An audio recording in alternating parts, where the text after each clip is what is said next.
Salve, Regina, Mater misericordiae.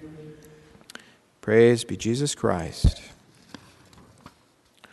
During this time of Lent, the Church proposes to us three particular forms of penance: prayer, fasting, prayer, fasting, and almsgiving.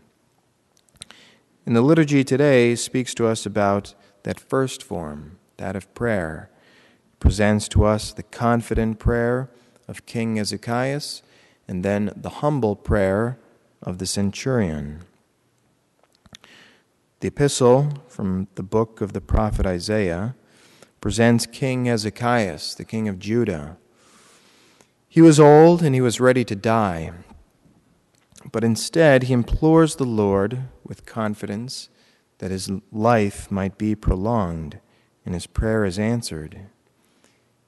We see here that God answers the prayers of the just, and he grants Hezekiah an additional 15 years to his life, and he promises his protection.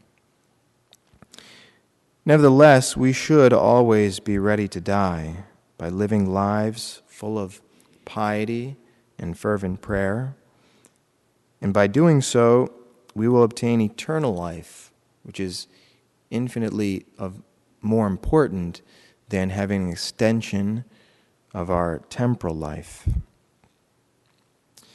Then the Gospel presents us with the example of the centurion, an example of humble prayer. He makes his petition, but tells the Lord that he is not worthy to have him under his roof. This is the same prayer that we say before we receive the Eucharist.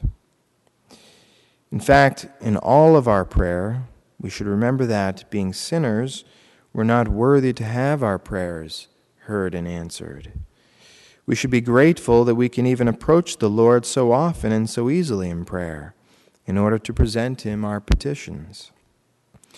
Think of how grateful we would be if we were able to see the Pope, Christ's vicar, and personally present him our petitions. If we would be so grateful just to see the vicar, then where is our gratitude in presenting our petitions to Christ himself? It's because we have easy and regular access to him that we forget the greatness of the gift. Or imagine if God had established that we could only pray to him one day throughout the year. Think of how grateful and fervent our prayer would be on that day. And yet, because we have access to Christ right here in the Blessed Sacrament, practically every day of the year if we want, we become thankless and indifferent.